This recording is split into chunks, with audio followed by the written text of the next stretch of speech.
Tole, akkam jirtu uummanni Oromoo biyya keessaaf biyya alaa jirtan hundumtu nageenyi kan koo bakka isin jirtanitti isin qaqqabuun isiniin jedha.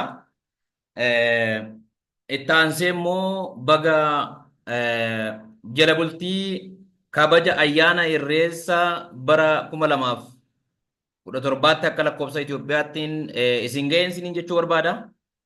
Baga walumaan geenye, baga gammaddanii, baga geenyeen jechuu barbaada. Amma gaa fuuldura kanatti guyyaa gaafa 25tti hora Finfinneetti irreessi kabajamuu deema. Bakka tokko tokkotti irreecha jedhama, bakka tokko tokkotti irreessa jedhama. Suni akkaataa loqoda keenyaati waan ta'eef sun rakkina waan uumuu hin qabu. Naannoo ani dhaladhee guddadhetti irreessa jedhama, irreeffannaadha. Naannoo gara shawaa kana keessatti immoo irreecha jedhama. Egaa sun rakkina hin qabu. Waan guddaan isaa Oromoon tokko waan ta'eef waan rakkina hin qabu. Baga ayyaana irreechaa geessanii irra deebi'ee isiniin jedha. Har'a waa tokko si yaadachiisuun dhufe. Irreechi kan eenyuuti? Eenyuun laallata? Irreecha kana irratti immoo Oromoon akka Oromootti maal gochuu qaba? Maaltu nurraa eegama? Tokkoffaa seenaan bade deebi'ee nuu galeera. Isa kanaaf mootummaa amma aangoorra jirullee galateeffachuun dirqama. Mootummaa amma jiru kana deeggartes, mormites, jaallattes, jibbites akka Oromoo tokkootti irreecha Finfinnee irraa ari'amee Oromoon akka inni irreeffanne godhamee ture sana deebisuu keessatti mootummaan naannoo Oromiyaas mootummaan federaalaas gahee guddaa taphatan waan ta'eef abbootiin gadaa keenyas gahee guddaa taphatan beektonni keenyas illee gahee guddaa taphatan waan ta'eef galatoomaa ulfaadhaa jechuun hin barbaada. Itti aansuudhaan qaamni wanti gaarii hojjete galateeffatamuu qaba waan ta'eef itti aansuudhaan Oromoon akka Oromootti maal gochuu qaba? Egaa gaafa irreessi Finfinnee kabajamu, gaafa irreechi hora Harsadiis kabajamu, inni kan biraas naannoo Buraayyuutti, naannoo magaalota naannoo Finfinnee jiranii fi Oromiyaa ta'ee bakka biraas jechuudha. Wanti nuyi gochuu qabnu maalin? Tokkoon tokkoon Oromoo yaadaanis, hojiidhaanis tokko ta'ee dhaabbachuu qabaa jechuudha. Maal jechuudha kun? Oromoon sulmayyuu tokko garuu asirratti immoo xiiqeffannaa guddaadhaan qaama mootummaa ilaallata, qaama miti mootummaa ilaallata, nama Oromoo ta'e hunda ilaallata, Oromoo kan hin taane illee ilaallata jechuudha. Maal gochuun? Nageenyaan akka inni xumuramu taasisu. Poolisii qofatti hin dhiisinaa. Raayyaa ittisa biyyaa qofatti hin dhiisinaa. Poolisii federaalaa qofatti hin dhiisinaa. Kan naannoo Oromiyaa qofatti hin dhiisinaa. Abbootii gadaa qofatti hin dhiisinaa. Bulchiinsa naannoo mootummaa naannoo Oromiyaatti duwwaatti hin dhiisinaa. Bulchiinsa magaalaa Finfinnee qofatti hin dhiisinaa. Bulchiinsa mootummaa naannoo federaalaa mootummaa federaalaa qofatti hin dhiisinaa. Maaliif tokkoon tokkoon Oromoo guyyaa sanatti waardiyyaa dhaabbachuu qaba. Irreecha keenya kana nagaadhaan irreeffannee galuu qabna. Achirratti rakkoon tokko akka hin uumamne dammaqiinsaan qeerroof qarreen keenya, yumni keenya, abbootiin gadaa keenya, haati siinqee namni hundumtuu waardiyyaa dhaabbachuu qaba. Qaama rakkina uumuu barbaadu hundumaa saaxiluudhaan dabarsanii kennuu qabu. Maaliif sababni isaa? Irreechi nagaadha, Oromoon nagaadha. Kan irreecha kana dhufu Oromoo qofatu hin taane sabaaf sablammiin Itoophiyaa keessa jiran, Itoophiyaan ala kan jiran illee Keeniyaa irraallee, biyyoota ollaarraa jechuudha. Jibuutii irraallee, Awurooppaa irraallee, Ameerikaadhaallee, ardiilee adda addaa irraa Awustiraaliyaadhaa. Turistoonnis firoonni keenyas hin dhufu jechuudha.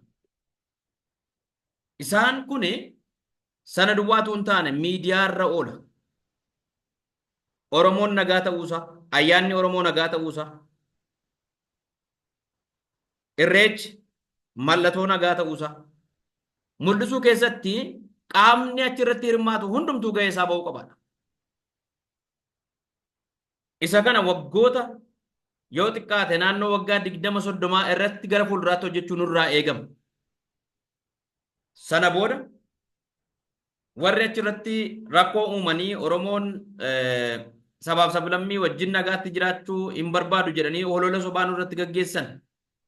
Oromoo kana maqaa balleessuu kan barbaadne yeroo sana abdii kutannaa guddaa keessa galchuudha. Gaafa nuyi nageenya keenya mirkaneessine nagaadhaan irreeffannee isa bishaan barbaaduuf bishaan kenninee jiraattonni naannoo magaalaa Bishooftuuf jiraattonni magaalaa Finfinnee ammuma dandeenyu yoo dhabne daabboollee karaa irratti kennineefi akkuma kanaan duraa jechuudha. Bishaan haayilaandiidhaan qabnee kennineefi Oromoos haa ta'u hin ta'inis nama gaafa sana hirmaate hundumaa gaafa nuyi bifa gaarii ta'een keessummeessinu image building waan jedhamu jira. We have to build our image in a positive way.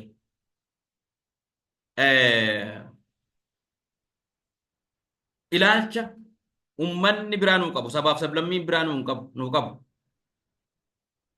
Oromoon durumaa nagaadhaa nageenya keenya immoo hojiidhaan mul'isuu qabna jechuudha. Sababni isaa guyyaa sanatti jeeqanii Oromoon nama jibbaa, nama lolaa, irreecha nagaa miti jedhanii bor maqaa balleessuudhaaf warri jala qophaa'an sababa jiraniif nummoo sana dursinee dammaqne qaamni hundumtuu jiraachuu danda'u waan ta'eef garraamummaa kan keenya sadarkaa of dagachuurraa hanga'uu hin qabnu jechuudha. Qaama hundumtuu waardiyyaa dhaabbatee gaafa sana ilaaf ilaameedhaan wal dhaga'ee jaarsolii maanguddoodhaaf dhageenye bulchitoota biyyaatiif dhageenye qaama seera kabachiisuudhaaf achirratti hirmaatu hundumaaf abboomamne waan barbaachisu hundumaa goonee aarsaa barbaachisu hundumaa kaffallee nageenyaan akka inni xumuramu irratti hojjechuun gaariidha yaada jedhu dhaamsa jedhuun isinii qaba Oromoo ko gaanii amma beekuu irraa dubbadheera. Namni ammuma beekuu yaada namaaf kaa dhaamsa namaa dhaama gorsa nama gorsa hawwii hin qabu. Isa kanadhaa nageenyaan akka inni goolabamuudha. Kanaaf maali tarii waa dhageesse qabdaa immoo waatu shaakalamaa jira waatu jira qophaa'amaa jiraaf akka jettee hin jedhinaa. Yeroo hundumaa qophee ta'uun barbaachisaadha. Nuyi akkuma fira qabnu diinallee hin qabnu. Akkuma deeggaraa qabu Oromoon mormaallee inuma qaba. Maaliif sababni isaa yaadattu yoo ta'e kanaan dura gaafanni magaalaa Finfinnee irratti kabajamuu jalqabamu oduu baay'ee odeeffame. Finfinnee nurraa fudhachuu fi sana gochuu fi olaantummaa Oromoo dhufee baala gizeedha abbaa tara waa beekanii nuun jedhame. Sana hundumaa bifa nagaadhaan akkuma cabsinee keessa dabarree ammallee nageenya keenya itti fufsiisuu qabnaafan isiniif kaasa. Galatoomaa nagaanaaf ta'a. Yoo yaadni koo kun isinitti tole share like subscribe gochuudhaan YouTube kana irratti illee jajjabeessaan isiniin jedha. Dogongorri ani dubbadhe yoo jiraate dhiifama. Wanti gaariin ani yoo jiraate immoo dubbadhe yoo jiraate immoo like jechuudhaan na jajjabeessaan isiniin jedha nagaanaaf ta'a. Irreecha gaarii nuuf haa ta'u. Ayyaana milkii Rabbi waaqni uumaan keenya nuuf haa taasisuun jedha. Galatoomaa.